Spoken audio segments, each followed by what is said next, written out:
সোনম ওয়াংচুকের আন্দোলনের প্রতি সমর্থন জানিয়ে জলপাইগুড়িতে অনশন কর্মসূচিতে শামিল হল একাধিক সামাজিক সংগঠন। শনিবার সকাল থেকেই প্রতিকূল আবহাওয়াকে উপেক্ষা করে বৃষ্টি মাথায় নিয়ে শহরের বিভিন্ন প্রান্ত থেকে কদমতলায় রূপমায়া সিনেমা হল সংলগ্ন এলাকায় আন্দোলনস্থলে জড়ো হন অভয়া মঞ্চ, সিজেপি জলপাইগুড়ি শাখা, জেনজি জলপাইগুড়ি এবং বাংলা পক্ষের সদস্যরা।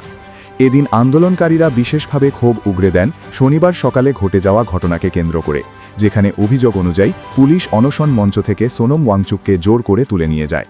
এই ঘটনাকে তারা গণতান্ত্রিক অধিকারের ওপর আঘাত হিসেবে ব্যাখ্যা করেন।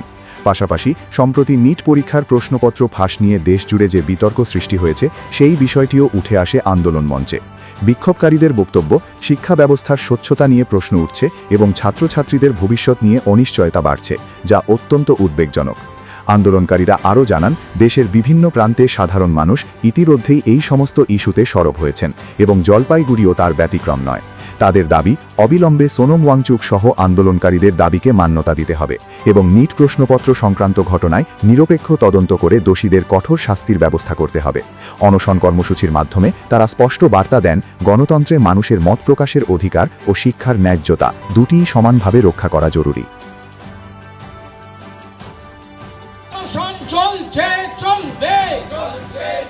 শিক্ষামন্ত্রী ধর্মেন্দ্র প্রধান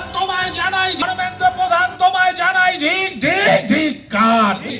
কেন্দ্রীয় শিক্ষামন্ত্রী ধর্মেন্দ্র প্রধানের পদত্যাগ। সমস্ত মানুষ এক হও, চুকের মুক্তির দাবিতে লড়তে, নির্যাতনের বিরুদ্ধে সমস্ত মানুষ এক হও। গোটা দেশ জুড়ে নারী নির্যাতনের বিরুদ্ধে সমস্ত মানুষ এক হও। আজকে আমি জানি, আপনি জানেন, সারা ভারত জানেন, সোনম ওয়াংচুক অনশনের 21তম দিন। নিট দুর্নীতির বিরুদ্ধে এই আন্দোলন শুরু, অনশন শুরু।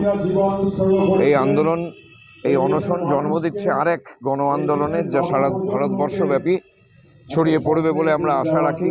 সেই অনশনের প্রতি সংহতি জানিয়ে আজকে আমাদের প্রতীকী অনশন 12 ঘন্টার অভয়া মঞ্চের আহ্বানে সাড়া দিয়ে এখানে জেনজি, ককরোচ পার্টি, বাংলা পক্ষ, বিভিন্ন রাজনৈতিক দলের ব্যক্তিত্ব সবাই যোগ দিয়েছে। প্রথমত, আমরা চাই না যে আমাদের দেশের যে অজস্র নতুন তাজা প্রাণ, তারা পরীক্ষায় বসার পরে জানতে পারুক যে প্রশ্নপত্র ফাঁস হয়ে গেছে এবং তারা আত্মহত্যা করতে বাধ্য হোক।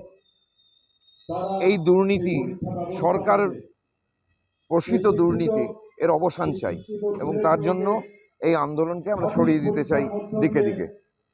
আজ সকাল 8টা থেকে রাত 8টা অবধি 12 ঘন্টা আমাদের অনশন। দিল্লিতে সোনম ওয়াংচুক এবং সিজেপি যে আন্দোলনটা করছে, বাচ্চাদের ভবিষ্যৎ নিয়ে, যে নিট পরীক্ষার প্রশ্নপত্রগুলো বারবার ফাঁস হয়েছে, 14 বছরে যে এতবার যে ফাঁস হয়েছে, সেটা নিয়ে যে আন্দোলন করছে, তারই প্রতি সংহতি জানিয়ে, আমরা সমর্থন জানিয়ে আমাদের প্রতীকী অনশন 12 ঘন্টা। একদম বারুইপুরে যে প্রতিবাদী যুবককে যেভাবে করে মিথ্যে মামলায় ফাঁসানো হয়েছে, 28টা মামলা ওনাকে দেওয়া হয়েছে, তার বিরুদ্ধে তার নিঃশর্ত জামিনও আমরা দাবি করছি।